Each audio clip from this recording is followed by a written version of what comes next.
وانشق البحار. بسم الله الرحمن الرحيم.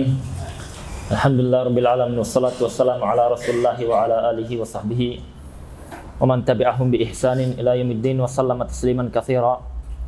اللهم اغفر لنا ولوالدينا ولمشايخنا ولمن له حق علينا وللمسلمين والمسلمات.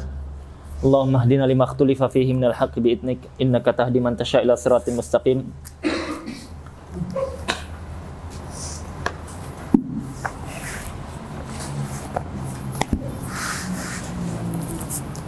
Ya, malam ini kita mau sampaikan beberapa hal yang banyak keliru dilakukan oleh sebagian orang. Ya, kita khususkan malam ini, ya, mudah-mudahan bermanfaat. Ini seputar masalah tashihul mafahim, yaitu membenarkan pemahaman yang banyak yang keliru. Banyak keliru dilakukan oleh orang-orang. Yaitu kalau kita ditanya, ya, kalau kita ditanya, apa hukumnya kita itu ittiba'us salaf, mengikuti salaf? Maka kita jawab hukumnya wajib dan harus, bukan pilihan. Sebagaimana kita itu memilih Islam itu bukan pilihan, harus, wajib. Nggak bisa kita memilih selain agama Islam. Saya mau memilih agama selain Islam. Nggak bisa. Nggak diterima. Ya. Tidak diterima. Wa may yabtaghi ghairal islami dina falan yuqbala minhu wa huwa fil akhirati minal khasirin. Nggak diterima orang memilih selain Islam. Sama kita itu memilih jalan berislam itu tidak ada jalan kecuali dengan memilih jalannya salafus saleh. Dan ini orang yang belajar sudah pasti paham itu. Ya, orang yang belajar sudah pasti paham. Sebagian orang dia terlalu gegabah, terlalu cepat menuduh, ya. Terlalu gegabah dan terlalu cepat menuduh, ya, bahwasanya si fulan itu tidak di atas manhaj salaf, si fulan itu menyelisihi manhaj salaf, si fulan itu banyak penyimpangan dalam akidahnya, si fulan itu banyak syubhatnya, ya. Dan gaya-gaya menuduh seperti ini tanpa penjelasan ilmiah itu sudah dilakukan dari zaman dahulu, sejak zaman jahiliyah, ya, itu dilakukan. Dahulu Nabi Ibrahim itu alaihissalam, ketika dia berhadapan dengan orang-orang kufar, Nabi Ibrahim alaihissalam pintar dia. Semua patung-patung berhala-berhala dihabisi semuanya. Disisakannya satu, yang mana? Yang besar, ya, yang besar. Makanya kita itu kalau jadi dai ahli ilmu harus cerdas. Nggak bisa kita nggak cerdas itu. Ya, berusaha biar cerdas. Kalau Anda bisa cerdas, ya dicerdas-cerdaskan lah. Ya, cerdas-cerdaskan, banyak makan megono, ya. Atau ada gorengan sekarang itu kan, gorengannya si Balpas ini, Masya Allah, laris manis ini, tidak ada saingan. Tapi jangan terlalu banyak makan gorengan itu. Banyak gorengan itu bisa buat kita lebay, ya. Itu katanya Dr. Zaidul Akbar, ya, bukan kata anak. Kata dokter, ya. Selain bisa bikin lebay. Banyak baperan katanya dia. Ya mungkin juga ya. Mungkin juga karena kita itu banyak makan gorengan, sedikit-sedikit baperan, ya, singgung sedikit baper, ya. Yang baper itu kan perempuan sebenarnya kan, sifat baper itu bukan sifat laki-laki itu, ya. Nah, sampaikan antum kalau masih punya pelihara sifat itu, ya, maka itu bukan sifat laki-laki itu, ya. Dahulu Arab, ya, ndak ada baper. Dia baper kalau apa? Kalau Allah dan Rasulnya diganggu, ya, baper dia. Oh, sikat itu kalau Umar itu, ya, sikatnya itu. Ada yang kabarkan bahwasanya Rasulullah wafat. Apa kata Umar di dalam masjid? Bangkit dia, ambilnya pedangnya, ya. Man qala anna Muhammadan qad mat, ya. Siapa yang mengatakan Muhammad mati, akan kupenggal lehernya, katanya. Diam semua itu sahabat itu. Nggak ada yang bicara. Dia apa? Dia kalau sudah bicara kehormatan Nabi, bicara tentang orang yang dicintainya, agama Islam, Allah dan Rasulnya, syariatnya, baru dia. Tapi kalau kita, Nabi SAW itu dipanggil apa? Sahirun majnun. Ya.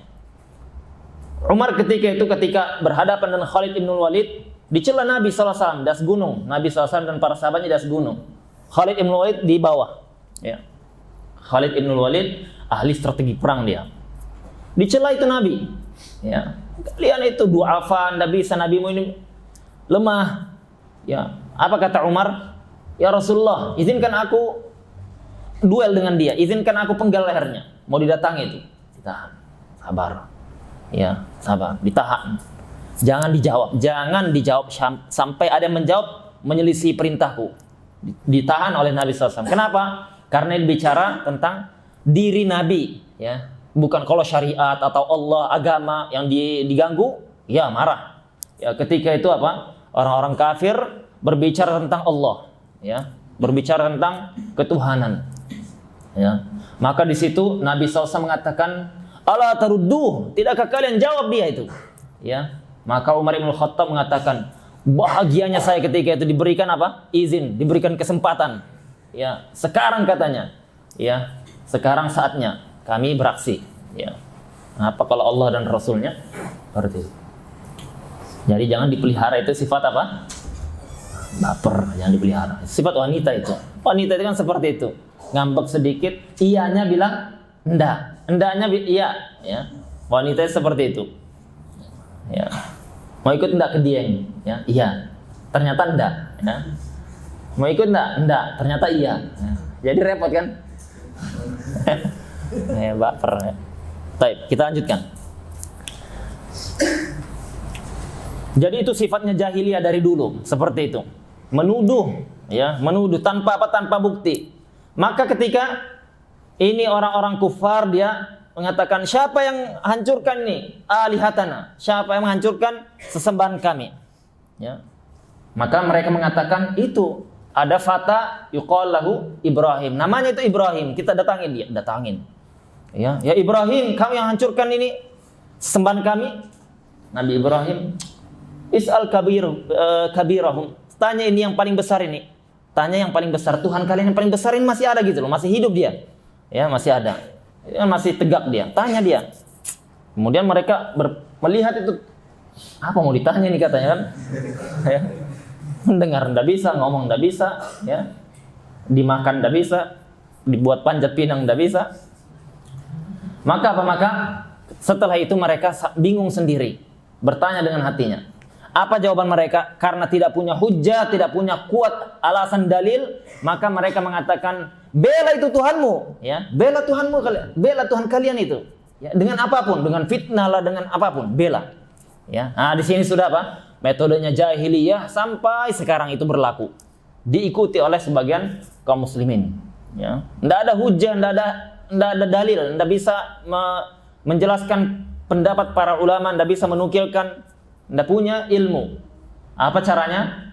Ustadz syubhat, ya. Ustadz syubhat. Ya, ini yang kemarin kita bahas panjang lebar ini, ya. Sampai kita apa? Diskusi internasional, ya. Ya. Setelah kita jelaskan baru, ya, kebingungan. Ternyata apa? Ternyata itulah orang zaman sekarang itu seperti itu. Ya. Ketika dia tidak mampu untuk menjawab, tidak mampu memiliki hujjah, ya, dia mungkin punya hujjah, tetapi dia tidak siap untuk menjelaskannya, ya, tidak memiliki kekuatan untuk menjelaskannya. Sehingga apa? Sehingga cara satu-satunya paling mudah itu apa? Dengan menuduh dan menuduh. Dan ini bukan manhaj salaf sama sekali. Ya, ini bukan jalannya salaf sama sekali. Ya. Terserah kita itu bisa menuduh siapapun, bisa, sangat mudah. Ya, semua bisa. Karena ini mulut ini punya masing-masing, punyanya masing-masing. Tidak bisa kita, tidak boleh antum ini, ya, mulut saya gitu kan, tidak bisa. Semua boleh berungkap, semua boleh berpendapat, semua boleh bicara. Tetapi ingat, ya, bahwasanya setiap kita itu ada pertanggungjawabannya di hadapan Allah Subhanahu Wa Taala. Ya. Ketika kita berbicara suatu perkara dalam usuluddin, dalam masalah usuluddin, dalam masalah furu'uddin, dalam masalah agama, atau dalam masalah terkait dengan kehormatan seorang mukmin, maka apa? Ini perkaranya harus kita pastikan bahwasanya yang kita sampaikan itu terpenuhi dua syarat. Yang pertama itu adalah qaulul haq, ucapan yang hak, yang benar. Ya, betul itu kita pastikan itu benar. Ya. Kita pastikan itu benar dan itu tidak bisa kecuali dengan ilmu. Ya, tidak bisa kecuali dengan ilmu. Ya, kita mengatakan ini benar, ini salah, ini kuat, ini lemah, ya, ini hak, ini batil.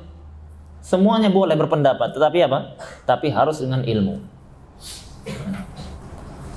Kalau kita ditanya agama yang dia Mirza Ghulam Ahmad ya, yang mengaku nabi, dia pasti mengatakan kami di atas kebenaran, kalian semua domba-domba tersesat. Ya. Semua bebas berpendapat, ya, tapi harus timbangannya al-haq, kebenaran. Ya. Punya adillah yang kuat. Ya. Yang kedua, harus kita tahu maslahat mafsadatnya. Ya. Tidak semua kebenaran disuarakan. Ya. Harus kita tahu maslahat dan mafsadatnya. Kita kembali ke awal. Ketika kita ditanya apa hukumnya kita mengikuti jalannya salaf, maka jawabannya satu, yaitu wajib dan harus, bukan pilihan. Kita paham yang seperti itu. Ya. Jadi kalau kalian bertemu orang berilmu, orang belajar, ya, dia belajar, dia punya ilmu. Jangan ketika berbeda dengan dia langsung kalian memiliki suudzon, ya, dia tidak paham atau dia sengaja menyelisih hak atau dia sengaja menyelisih dalil. Ya, itu hukum asal mukmin itu dia menginginkan kebenaran, menginginkan petunjuk. Ya. Tidak ada orang itu sengaja mau dia sesat, tidak ada. Ya. Buktinya tidak ada orang yang dia sesat sekalipun dikatakan kamu sesat, ente sesat, tidak mau dia. Padahal dia memang sesat itu.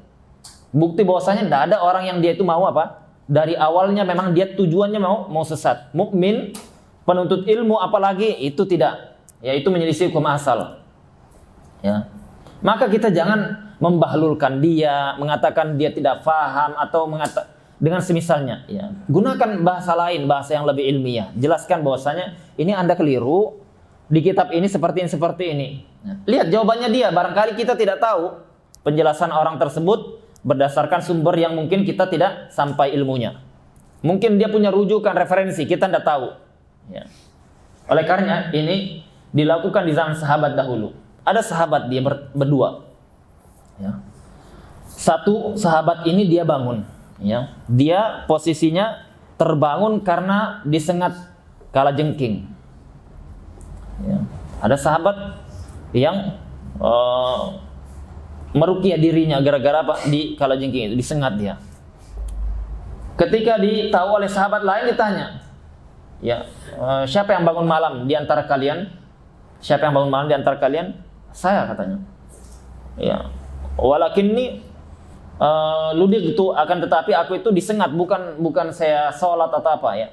Ya, dijelaskan saya tidak sholat, saya disengat, jadi saya bangun, ya. Maka dia katakan, kemudian apa yang kamu lakukan? Saya itu ruqyah diri saya. Ya. Maka sahabat itu mengatakan, ya, laqad ahsana man intaha ila ma sami'a.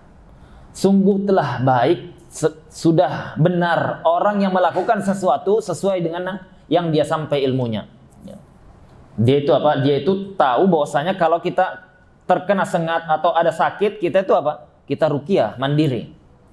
Ya, kita ruqyah. Tapi sepertinya kisah itu dia minta ruqyah dia. Ya, bukan dia meruqyah mandiri, karena ruqyah mandiri boleh. Tetapi yang dia menghilangkan keutamaan kalau minta diruqyah. Maka sahabat ini mengatakan ucapan tadi, sungguh bagus, sungguh benar, sungguh baik. Orang yang sudah mengamalkan sesuai dengan apa yang sampai dia kepadanya berupa ilmu. Ya. Tetapi aku mendengar Nabi SAW melarang. Ya, sungguhnya yaumal qiyamah itu ada sab'una, Ya, ada 70 rajulan, orang-orang yang dia itu yadkhulunal jannata bighairi hisabin wala adzab.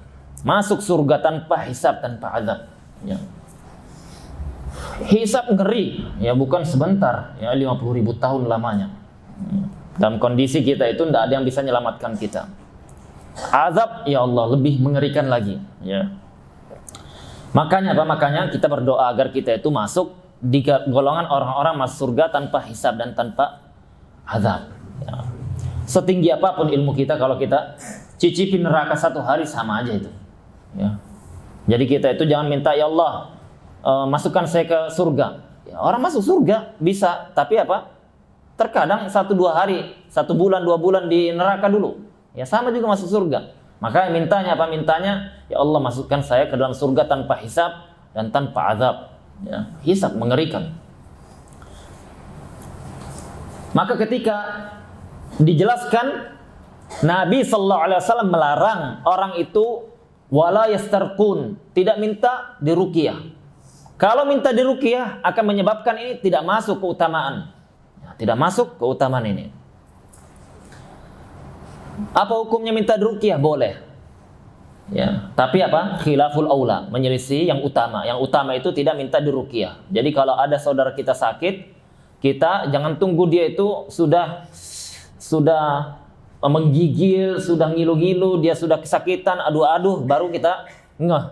Ya. Dia ambilkan air, dikompres, diruqyah sebentar. Ya. Diruqyah sebentar. Ya, jangan apa-apa itu langsung ingatnya dokter terus. Ya. Dokter itu cuman apa? Cuman dia, kalau kata ilmu kedokteran kami itu Ustaz cuman 0,1%. Kami itu bergelut untuk bisa orang sembuh itu. Sisanya itu ilmu Allah, kami tidak tahu itu. Memang ilmu dokter cuman seperti itu. Ya, itu pengakuan dari seorang dokter. Ada dokter di Bendan sana, spesialis juga dia. Jadi ingat dulu kita bahwasanya Allah Subhanahu wa taala menyembuhkan. Kita ruqyah dia. Yaitu buah dari keimanan, akidah itu. Oleh karenanya Maryam ketika dia didatangi Jibril dalam bentuk apa? Laki-laki. Ya. Apa kata Maryam? Ya. Inni a'udzu birrahmani minka in kunta taqiyya. Wahai laki-laki, dia datang orang asing, ya. Datang seorang yang asing ini.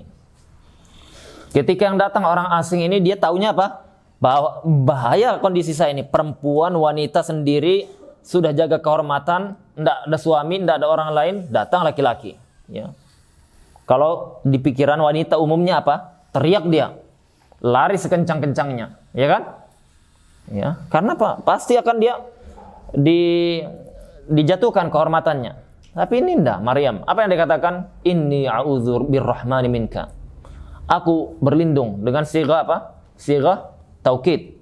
Aku berlindung birrahman, dengan pertolongan bisti'anatir rahman. Ar-Rahman yang Maha Penyayang. Dia sebutkan Ar-Rahman. Allah Maha Penyayang. Ya, hambanya ketakutan, hambanya sedih, hambanya terluka, hambanya kalut, hambanya dalam kondisi butuh bantuan, ya, kita minta dengan isti'anah birrahman. Allah, ya, inni a'udzu birrahmani minka. Aku berlindung kepadamu dengan Ar-Rahman. In kunta taqiyya, kalau kami itu orang bertakwa. Dia tidak berlangsung teriak atau lari atau ambil batu lempar pasir, enggak dia, ya. Itu apa? Itu buah dari akidah. Pengaruh kuat dari ilmu yang dipelajari akidah, ma'rifatullah, mengenal Allah Subhanahu wa taala, bukan hanya sekedar teori. Sama seperti tadi itu, kalau ada saudara kita sakit, ya, kita ambil air, bacakan, Ustadz, ini sembuh enggak? Nah, antum berarti enggak yakin, nih. Antum berarti memiliki keraguan terhadap kemampuan Allah Subhanahu wa taala. Minta dengan Allah Subhanahu wa taala. Cuman Imam Ahmad itu apa? Dia sakit, enggak ada yang dia punya. Ambil air Zam-Zam, baca Al-Fatihah, sembuh seketika. Ya, dia katakan seperti tidak ada sakitnya. Ya, ada sahabat yang dia sekitar rombongan sahabat, tidak sampai 30, rombongan sahabat Rahdun itu. Ya, sahabat yang dia bergerombol, kemudian perjalanan di satu kampung dia ingin ingin makan, ingin istirahat agar dijamu. Ya, ini ketua kepala sukunya mungkin dia orang asing, ndak dikenal, ndak mau dijamu. Ya, pergi mereka. Ketika sudah pergi, ini kepala sukunya disengat kalajengking. Ya. Ketika itu dipanggil, coba itu mungkin ada peruqyah yang ahli. Ya, dipanggil mereka. Ya, ternyata ada sahabat. Ya. Di antaranya ada Ubay, ada Abdullah bin Mas'ud di situ. Kemudian kami mau bantu dengan cara ruqyah. Tapi sembelihkan kami. Mereka apa? Karena tadi tidak dijamu, minta dia apa? 30 ekor kambing. Ya, 30. Kalau mau, oke. Ya, nah ini di sini boleh kita itu minta bayaran yang tinggi. Ya. Karena dia tidak mau jamu. Dia dikasih paling berapa sih, roti atau apa kan, kurma. Ya, kalau zaman kita ya makan gorengan lah, apa kan gitu. Nggak mau. Ya. Setelah itu ada butuh dan kita, ya silakan. Tapi apa? Nasi Bukhari. Ya. Nasi Bukhari, nasi biryani. Ya, ini kan besok launching ini. Ya. Nah. Jadi apa? Jadi diruqyah. Apa bacanya itu? Cuman satu, Al-Fatihah tok. Al-Fatihah saja dibacakan, sembuh. Ya, di hadis itu sebutkan itu ka'anna la athar lahu. Seperti tidak ada pengaruhnya, tidak ada bekasnya sama sekali, seperti tidak ada penyakit sebelumnya. Sembuh total. Ya, luar biasa itu Al-Fatihah. Nah, itu keyakinan ya, itu keyakinan. Ya, keyakinan. Ada dulu kalau Imam Ahmad, dia cuman lihatkan sendalnya aja keluar jinnya. Ya. Kalau kita sendal, peci kita keluarkan, baju keluar, semua kaos kutang semua kita kasihkan, ketawa itu jinnya. Malah dipanggilnya temannya. Ya, ini masuk semua ini. Ini kawan kita kayaknya sedang bercanda dan kita. Ya. Kalau dahulu seperti itu. Ya. Jadi di zaman dahulu itu kita katakan orang yang mengikuti zaman salaf, dia tahu jalan yang hak yang mana, karena dia bertemu dengan Nabi, bertemu dengan sahabat, ya, bertemu dengan sahabat. Tetapi zaman kita itu tidak bertemu kita. Nah, pada saat tidak bertemu seperti ini, maka kita dihadapkan dengan masalah yang membuat bingung kebanyakan manusia. Ya, siapa yang di atas kebenaran? Ya, siapa yang di atas kebenaran? Sedangkan Nabi Sallallahu Alaihi Wasallam itu mengkhabarkan bahwasanya akan berpecah belah ini kaum muslimin. Ya, berpecah belah. Nah, pertanyaannya, ketika kaum muslimin berpecah belah, semua mengklaim bahwasanya dia di atas kebenaran. Siapa sebenarnya di atas kebenaran itu? Berarti kan kita katakan bahwasanya ada kemungkinan yang pertama di atas kebenaran itu adalah kita, ya, yang mengklaim kita benar, atau kita katakan yang di atas kebenaran itu orang lain, kita di atas kebatilan. Tidak mungkin dua-duanya apa? Di atas kebenaran pada satu masalah yang diperdebatkan, yang diperselisihkan. Coba contohnya seperti ini. Ana katakan kemarin turun hujan. Yang lain mengatakan enggak turun hujan. Di Pekalongan turun hujan, ana bilang. Yang lain mengatakan enggak turun hujan. Ya, enggak turun hujan. Ya. Tidak mungkin itu apa? Tidak mungkin ini dua hal yang kontradiktif seperti ini. Pasti ada satu yang benar, satu yang salah, atau dua-duanya salah, ya, atau dua-duanya salah. Ya. Kalau dua-duanya benar, tidak mungkin. Ya, dua-duanya benar, tidak mungkin. Kalau misalkan kita katakan dua-duanya benar, berarti turun dan tidak turun dalam satu waktu. Bagaimana? Ya, tidak mungkin. Ya.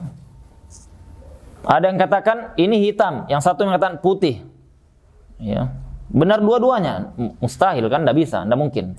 Ya, salah satunya dan itu kebanyakannya, atau salah keduanya, itu kemungkinan kedua. Ya, ini dalam ilmu mantik. Ya. Maka kita katakan kalau bukan salah yang salah satunya salah, satunya benar, atau dua-duanya salah. Ya, seperti tadi dia katakan di Pekalongan hujan. Ternyata salah dia. Yang hujan itu di Waradesa, bukan di Pekalongan. Salah dia.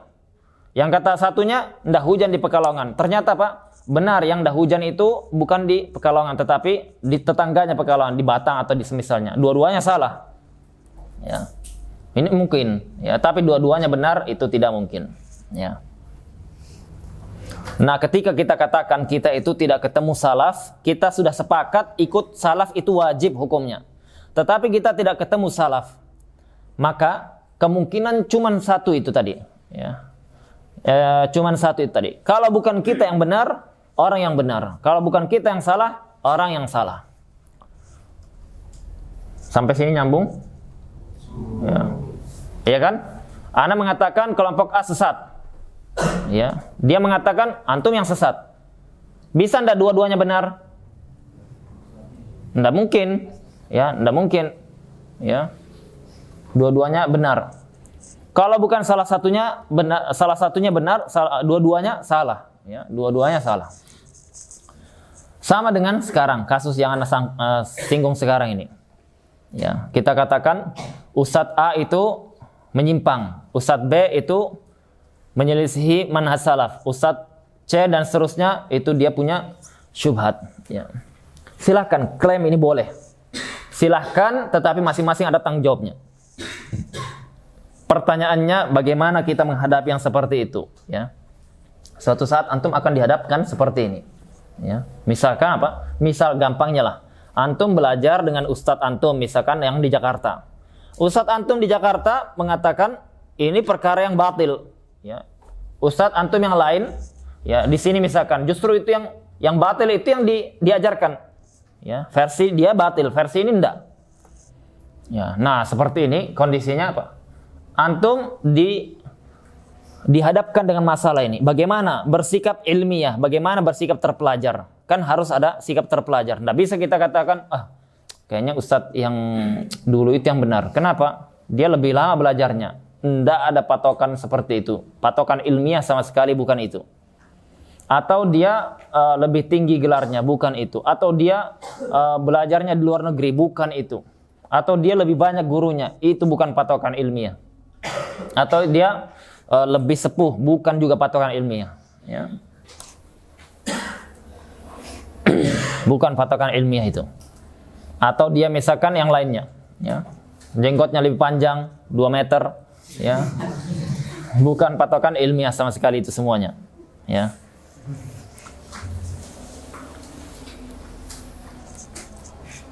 Ini kenapa mati lampu ya? Kemarin sudah habis lagi? Hah? Oh habis kalau bunyi gitu ya?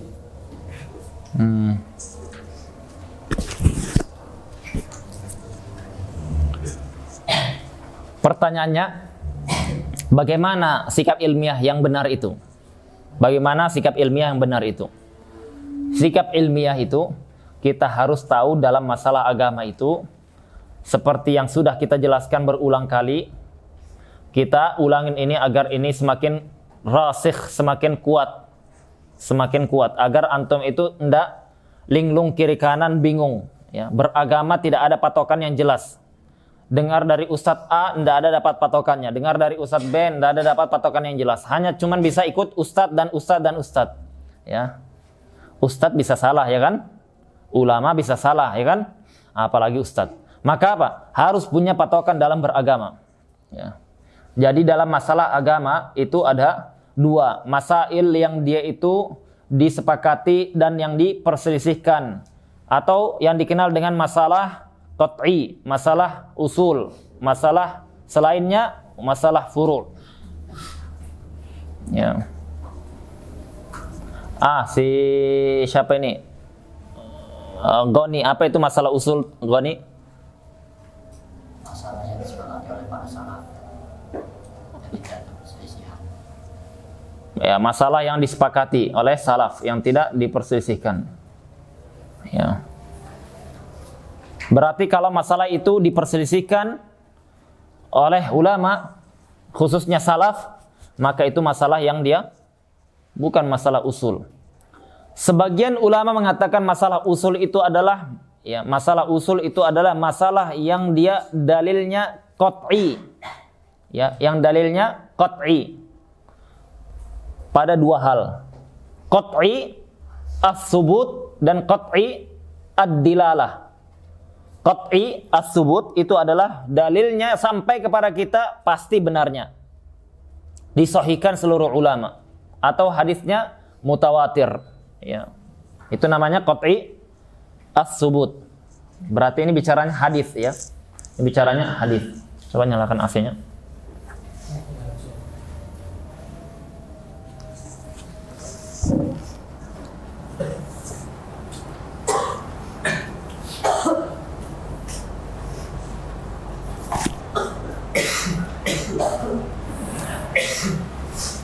Matikan aja kalau ini.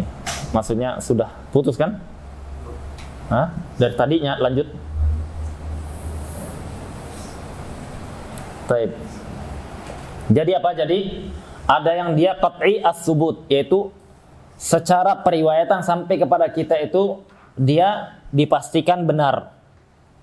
Ya. Dipastikan benar ini ada yang pertama hadisnya mutawatir. Ya, mutawatir pasti sudah dia itu mutawatir itu tidak perlu dibahas lagi hadisnya sahih atau tidak karena sudah pasti sahih. Ya, hadisnya mutawatir. Tersebar di kalangan ahli hadis. Yang kedua itu hadisnya tidak sampai derajat mutawatir. Ya, mutawatir itu banyak sekali perawi sampai mustahil mereka itu bersepakat di atas kedustaan kepada Nabi sallallahu alaihi wasallam. Itu namanya mutawatir. Ada yang dia tidak sampai mutawatir, hadisnya apa? Hadis ahad. Tetapi disepakati seluruh ulama bahwasanya ini sahih. Seluruh ulama hadis itu bersepakat. Maka ini namanya qat'iyatus subut. Ya, pasti hadis itu sampai kepada kita secara benar. Itu dikatakan oleh Nabi hadis ini. Ya. Itu namanya qat'iyatus subut. Ya. Sabata qat'an, ya sudah betul hadisnya secara qat'i, secara pasti, tanpa ragu-ragu. Yang kedua apa? Dia itu qat'iyatud dilalah, ya, yaitu pasti secara isi kandungannya, ya, isi kandungannya. Jadi apa? Dia tidak memiliki banyak makna, tidak memiliki banyak kemungkinan, ya. Seperti kebanyakannya apa? Hadis-hadis fikih.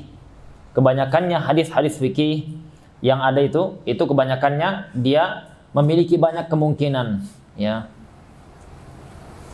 Tidak sah salat yang dia tidak baca Al-Fatihah. Nah, ini apa yang maksudnya? Apakah dia tidak sah itu betul-betul tidak sah atau tidak sempurna, atau ini bagi imam, tidak bagi makmum, atau bagaimana? Nah, ini kemungkinannya banyak. Ini namanya apa? Dhanniyatud dilalah. Zon. Boleh jadi ini benar, boleh jadi itu benar. Bisa jadi pemahamannya A, bisa jadi B. Masalah usul itu yang dia qat'iyatu ad-dilalah. Yang dia sisi pendalilannya cuma satu saja. Seluruh ulama memahami satu aja itu. Ya. Seluruh ulama memahami satu saja. Ya. Paling gampangnya misalkan apa? Allah mengatakan qul huwallahu ahad. Allah Maha Esa. Oh, dalam masalah ahad itu dalam pembahasan bahasa Arab ada makna lain. Maksudnya itu Allah paling berkuasa, tetapi ada temannya lagi yang jadi tangan kanannya. Ini berarti apa? Ngawur ini. Karena apa? Qul huwallahu ahad itu cuma satu pemahamannya, ya. Hanya satu pemahamannya. Ini namanya qat'iyatu apa? Ad-dilalah. Nah, ini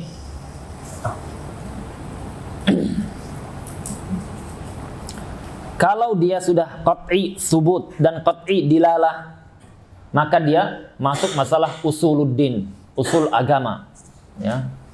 Di bab akidah itu nanti dalam masalah akidah, Al-Qur'an bicara iman, bicara sahabat, bicara tentang nama dan sifat Allah, ya, tentang perkara gaib itu ada yang dia usul yang seperti ini tadi kriterianya.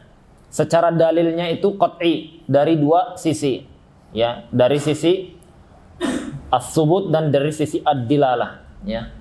Itu apa? Qat'i. Nah, nanti di setiap masalah-masalah itu nanti akan ada saja yang dia itu bukan qat'i. Seperti kita katakan, azab kubur qat'i atau tidak? Qat'i, pasti. Azab kubur hak.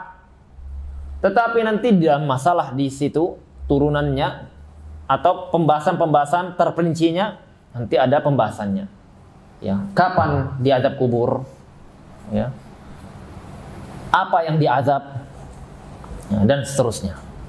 Dan seterusnya. Ya.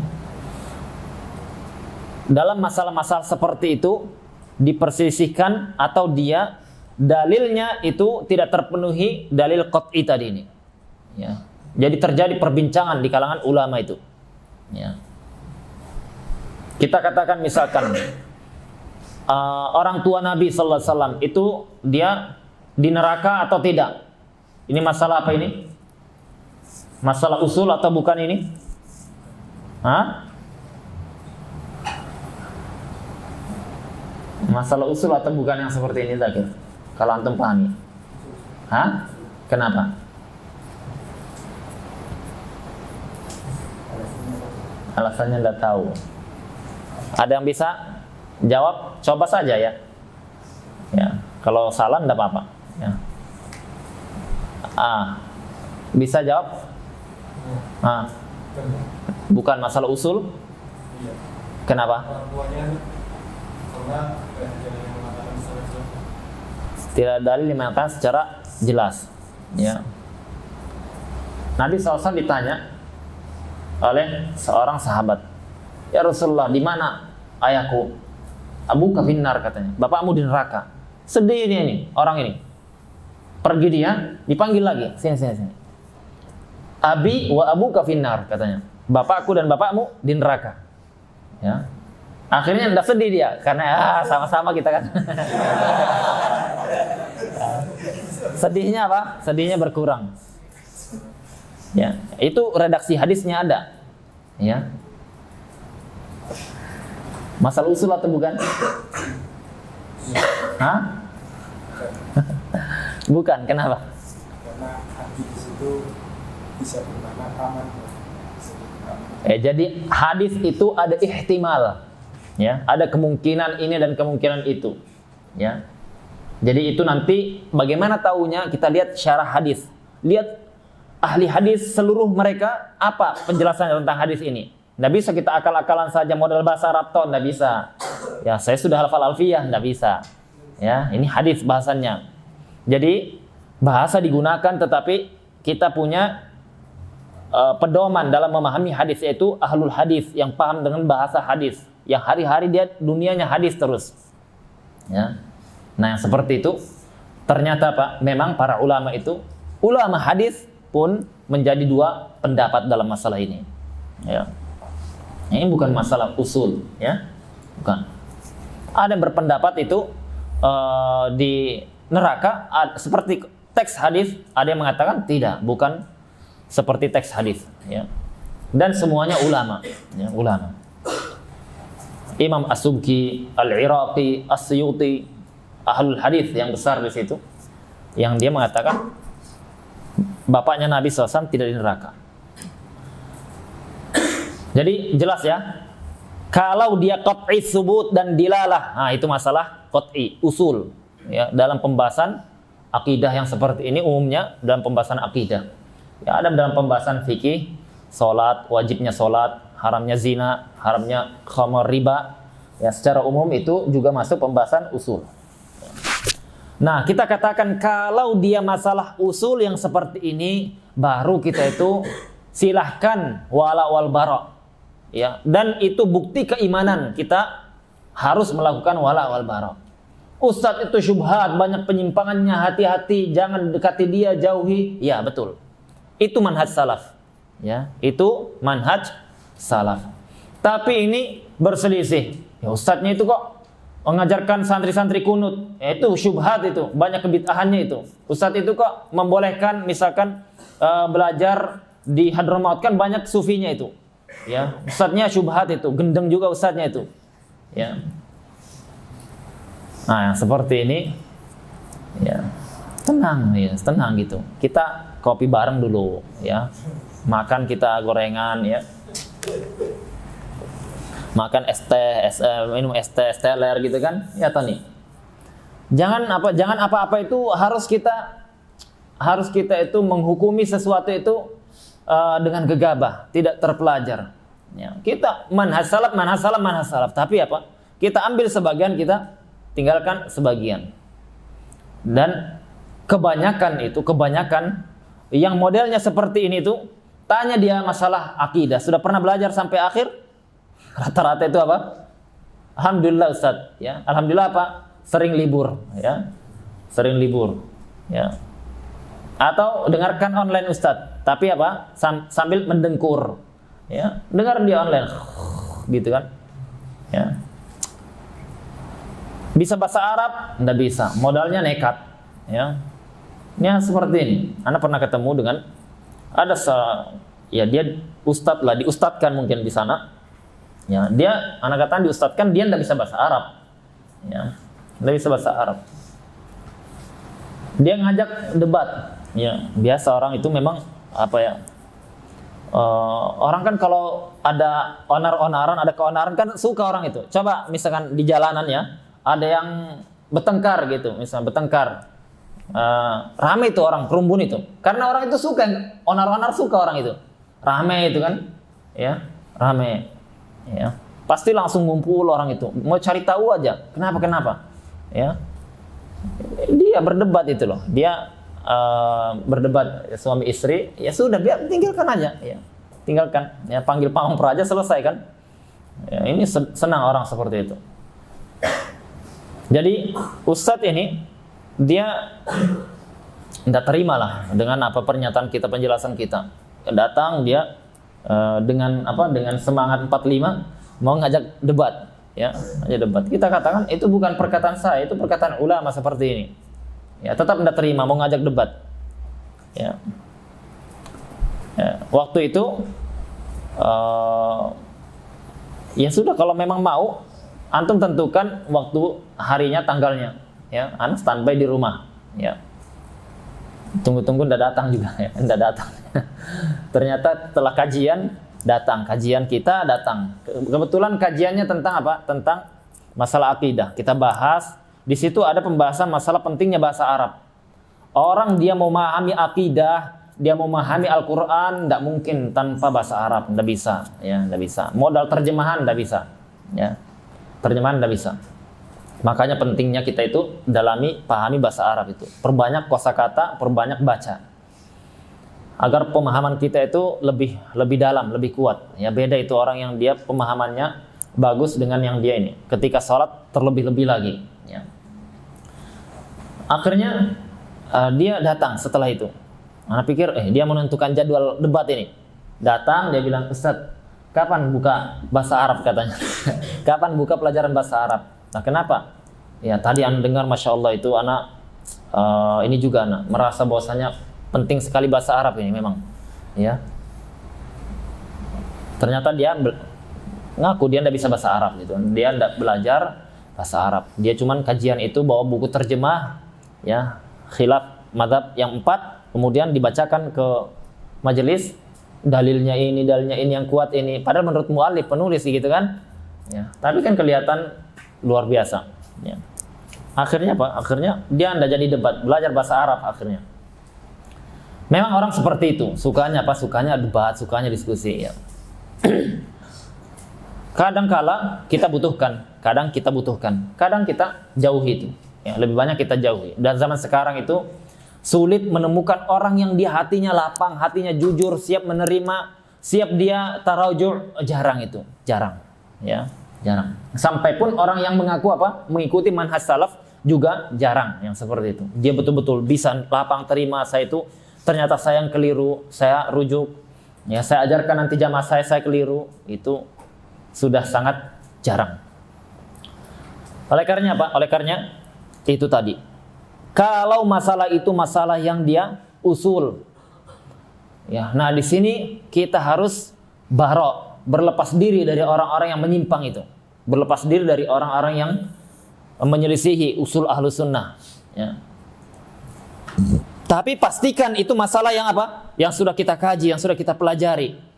Pastikan itu pembahasan yang kita sudah memiliki rambu-rambunya, dhawabitnya, aturan mainnya, ya, dengan jelas, dengan terstruktur, ya, rapi. Kita pastikan itu penukilannya, ya.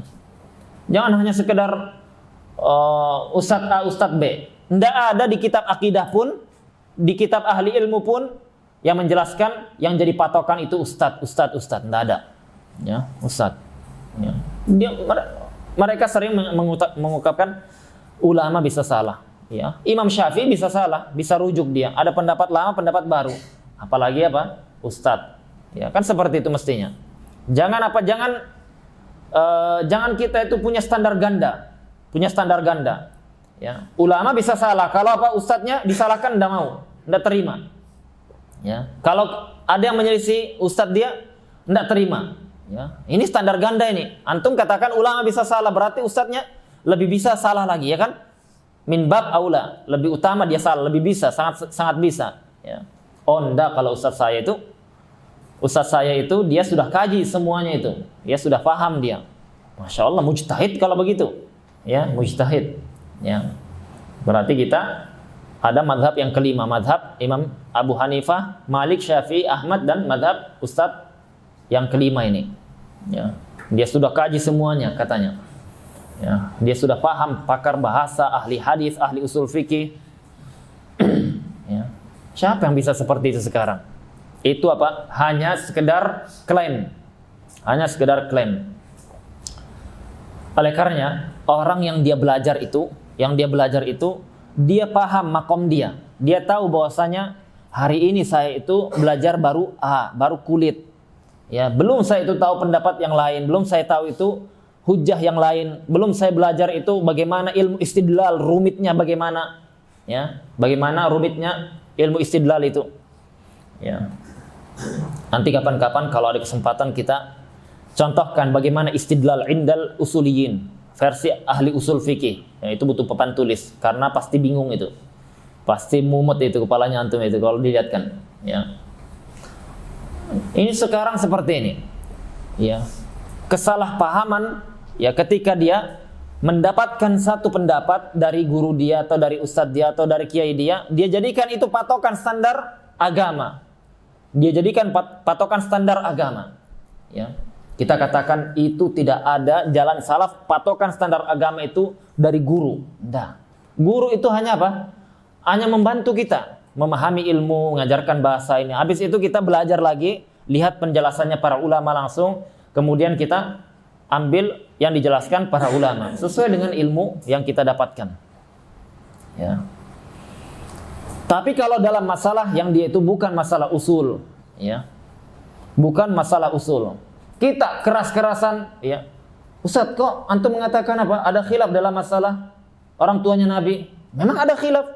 Ulama menyebutkan khilaf dari dulu sebelum apa? Sebelum kita hidup semuanya. Ya, sebelum kita hidup, sebelum guru kita hidup sudah ada khilaf dari zaman dahulu. Mau dihilangkan itu? Ya, kalau mau dihilangkan berarti kita apa? Kita membodohi diri kita sendiri itu. Ya. Tidak bisa dihilangkan. Kalau sudah ada apa? Ada pendapat yang keluar dari ucapan seorang alim, mujtahid, kemudian dia wafat, ya, maka berlaku kaidah. Apa itu? Al-qaulu la yamutu bimauti qailihi. Pendapat itu tidak hilang, tidak mati, tidak hilang dengan wafatnya yang berpendapat itu. Imam Abu Hanifah sudah wafat. Pendapat-pendapatnya hilang? Enggak. Ya. Imam Ahmad, Imam Malik, Imam Syafi'i sudah wafat dia. Pendapatnya apa? Sudah hilang? Enggak. Masih ada. Ya, selagi masih ada yang menukil dan benar penukilannya, itu masih ada pendapat itu. Nah, itu pendapat dalam masalah ini juga. Ya. Dari dulu ulama berselisih seperti ini. Ya. Tetapi kita pilih, ya, kalau kita ditanya, ya kita tidak terlalu takaluf lah, kita ikuti penjelasan ulama mengatakan bahwasanya Nabi SAW mengatakan ayahmu dan ayahku sama-sama neraka. Ya sudah, kita pahami seperti itu. Ya, kita pahami seperti itu. Kita ada ulamanya, ada dalilnya. Ya. Yang lain juga ada ulamanya, ada dalilnya juga, ada juga. Ya.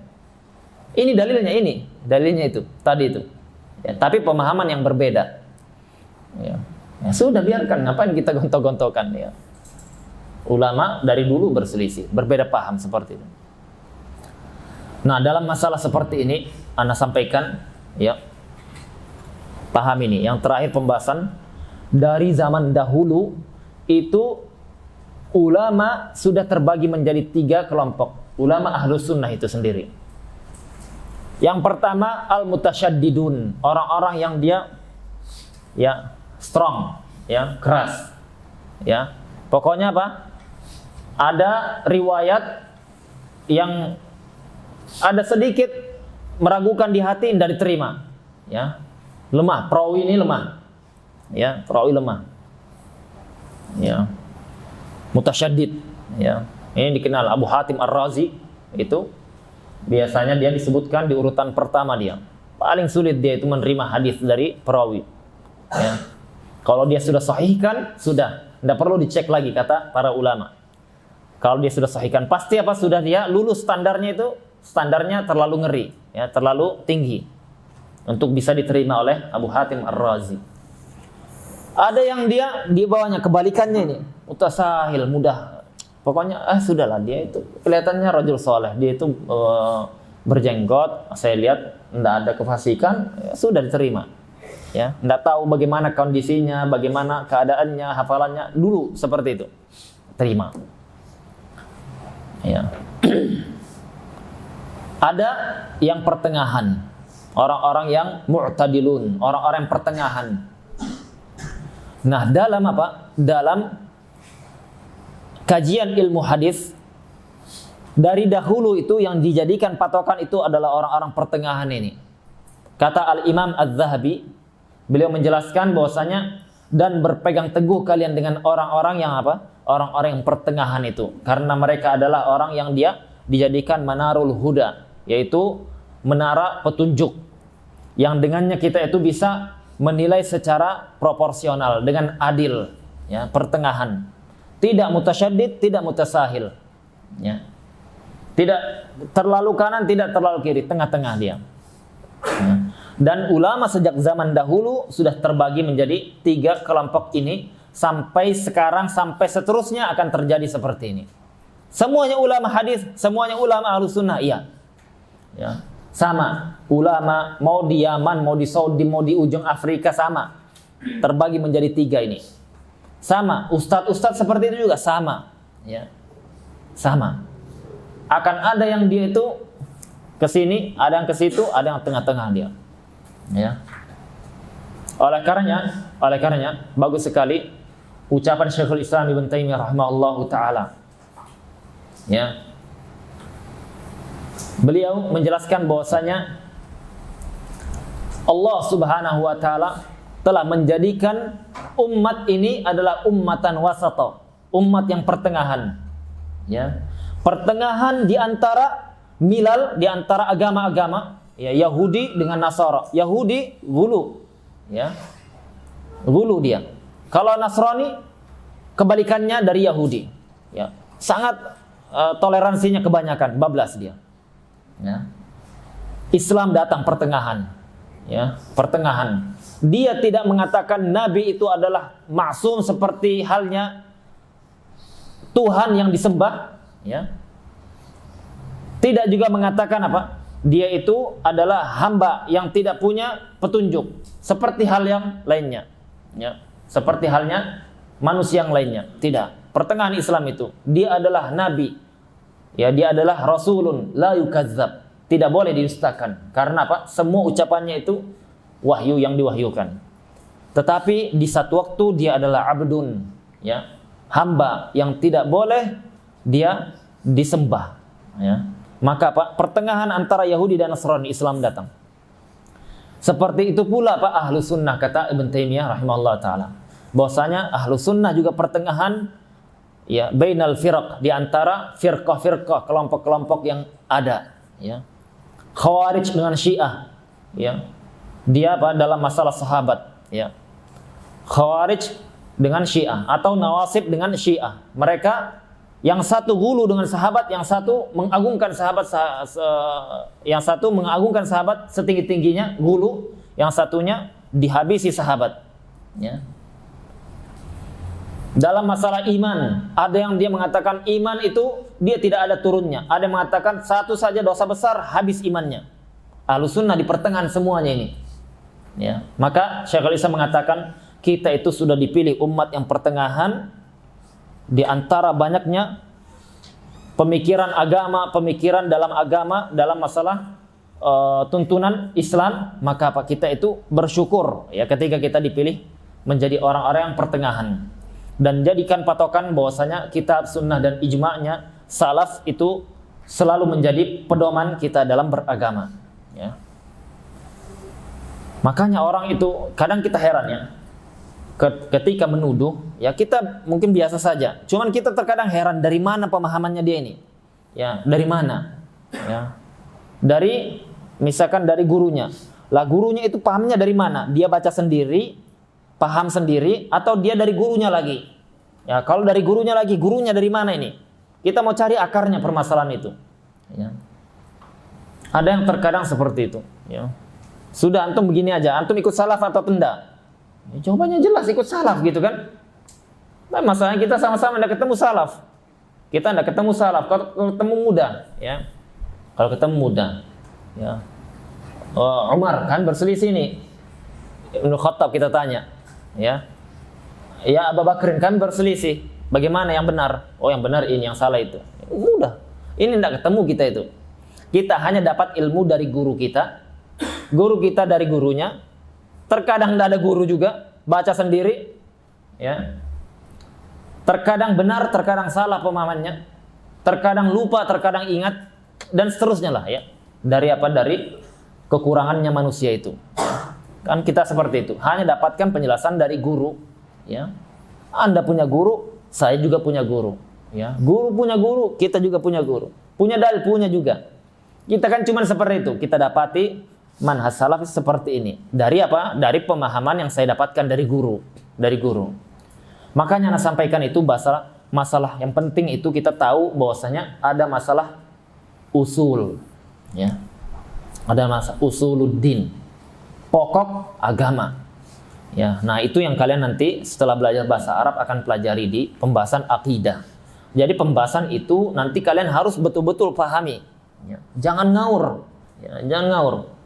Nggak paham yang mana pembahasan yang usul, yang mana pembahasan yang furu' ya. Akidah ada juga masalah furu', ada ya. Syekhul Islam mengatakan lebih dari 30 masail akidah itu masalah furu' ya, masalah yang masuknya ke furu' al-aqidah, cabang dalam bab akidah. Dia bab akidah tapi cabang dia, bukan pembahasan yang kita itu mentabdi', harus dia itu kita katakan dia mubtadi', dia keluar dari sunnah atau keluar dari Islam ya. Enggak sampai seperti itu ya. Nah yang seperti ini ya, harus kita fahami. Kalian kelak akan mendapati masalah-masalah seperti ini. Di saat itu orang yang berilmu akan kelihatan ya, orang yang berilmu akan kelihatan. Dan kita itu sebenarnya tidak mau ya terlalu masalah seperti ini. Hanya itu tadi, tashihul mafahim, membenarkan pemahaman yang sudah terlanjur tersebar. Itu wajib hukumnya. Kalau kita diam kita berdosa ya. Dan kita ingin sekali itu agar orang lain itu tabayyun, cross check, cari tahu ya. Jangan hanya sekedar klaim, saling tuduh. Saling tuduh itu bukan cara terpelajar sama sekali ya. Datang ya, datang bagaimana antum mengatakan ini dan itu ya. Kita dapati dari guru kita, enggak apa-apa. Saya dapati dari guru kami seperti ini ya. Dengarkan dulu penjelasannya, jangan langsung syubhat semuanya ya, syubhat semuanya ya. Kalau begitu nanti kita juga tuduh antum syubhat, guru antum syubhat juga. Terima enggak? Enggak terima dia kan? Nah, maka apa? Orang juga sama ya. Kan kalau dalam ilmu psikolog itu kan dijelaskan Ustadz Hakim kan, orang itu semuanya mau dipahami, dia kan mau dia dipahami, memahami sulit dia ya. Antum itulah pahami aku begini gitu kan ya. Iya antum juga seperti itu, orang begitu gitu loh, pahami dia juga ya. Antum mau dipahami, enggak mau memahami. Antum mau menasihati, enggak siap dinasihati ya. Antum mau menuduh, tidak siap dituduh, lah bagaimana ya. Nah seperti ini kan standar ganda. Oleh karena kita sampaikan ya bahwasanya kita di sini itu dengan sangat pasti dan sadar wajibnya mengikuti manhaj salaf. Ya, dalil yang pasti itu 3. Ya, dalil yang pasti itu 3, ijma, salaf, dalil kitab dan sunnah yang qat'i. Ya. Ada pembahasan qiyas, ya, tapi itu pembahasan qiyas itu tidak masuk bab akidah. Ya, tidak diisbat dalam masalah akidah usuluddin, qiyas tidak masuk.